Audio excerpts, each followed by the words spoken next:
Hi, Dr. Saxena here, and being talking on what is optimum health. This segment we'll talk on something very interesting. Have been spoken. What is the? There are a lot of people who always talk about what is the healthy and what is not healthy and all that. So let us discuss about something which you and me always look into that. What exactly is the soda and the caffeinated products, as well as what is the soft drinks? What has been we talk about that. I believe the white bread has been dethroned as the number one source of calories in the diet. In our diet, it is replaced by these soft drinks. Yes, I'm talking about all colas, all sodas, and all that here. So, what we are talking about is people have been addicted now. People are talking about what is the number of things, how much soda you can take, or the kind of soft drinks you are taking. I'll just tell you what are the things which I'm worried about. I will try to go like this. What happens when you take one soda? What happens in your body when you assault it with a coke?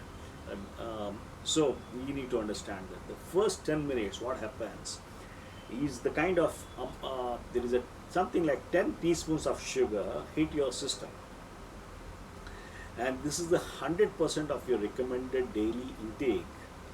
And the only and the o- you and the only reason you don't vomit is because as a overwhelming sweetness you don't vomit because there is something like phosphoric acid is added, which is basically cuts the flavor.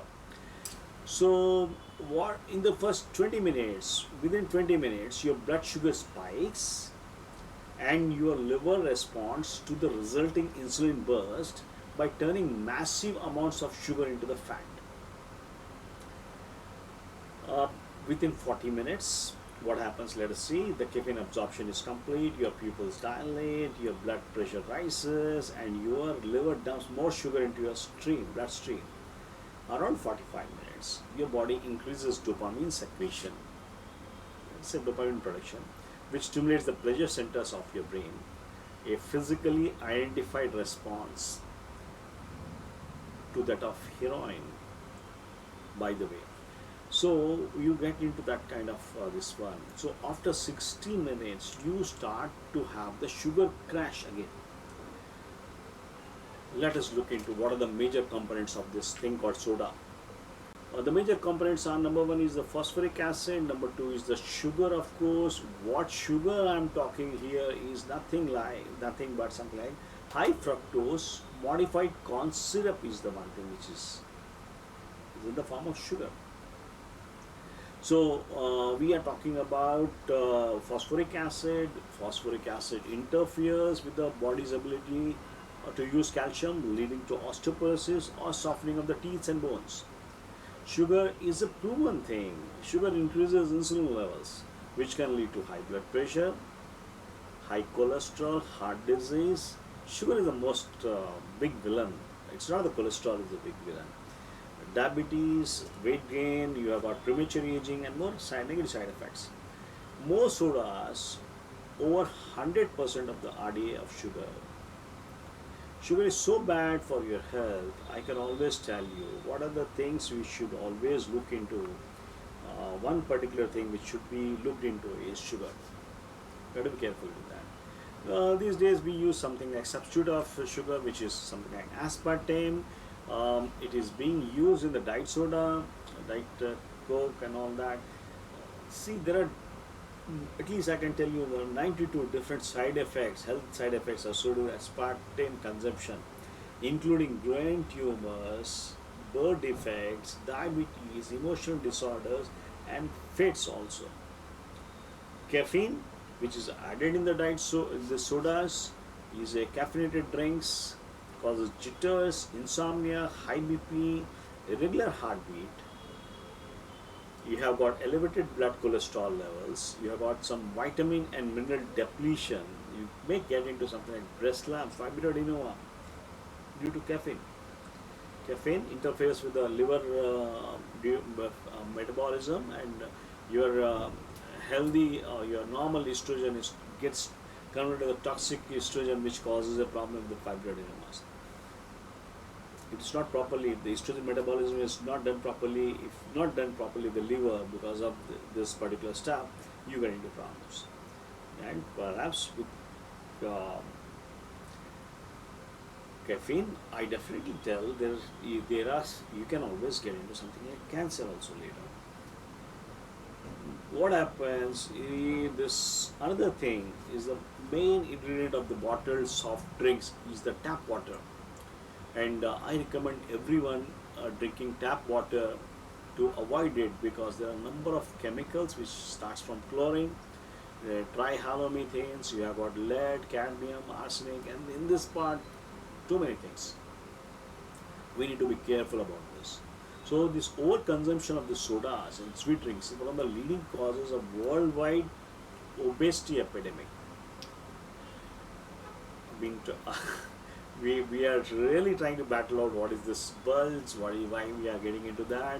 But somewhere, what I see is a crop of, I see in 20 years old kids, I see in a 5-year-old kid getting into plum, and we need to really look at that.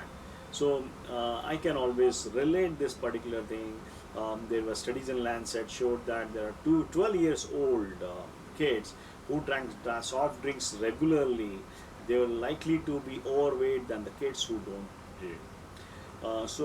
This is one thing which you have to always, I can always tell you, one daily serving of a sugar sweetened soft drink consumed during nearly for 20 years, the risk of obesity jumped by 60%.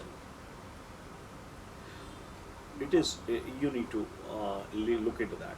One soda per day, which is a soft drink, increases your risk of diabetes by 85%. Soda drinkers have a higher cancer risk. See, we are talking about different things. We try to look into what is the estimated levels of benzene in the water and all that. That with this, sodas have been shown to cause DNA damage. That is one of the things. This can eventually result in diseases including cirrhosis of the liver and the Parkinsonism. And we used to always see the person who has got cirrhosis or fatty liver. We used to think that it's the alcohol which is causing. It's not just the alcohol. Even in the soft drinks what you take, it can result into this particular problem, liver disease. So if you are still drinking soda, stopping the habit, it's an easy way to improve your health. Try to substitute with the pure water. There's absolute no reason why the kids should ever drink sodas or cool drinks. I think this kind of thing will not be taken up properly among the youngsters and all that, which I believe they are addicted with this particular stuff. And it is our duty to working on this with the social responsibility, trying to work on social responsibility. These are the reasons why I will be interested. The generation which is slowly getting into thing. If you want to be healthy, you need to understand this particular thing. Thank you.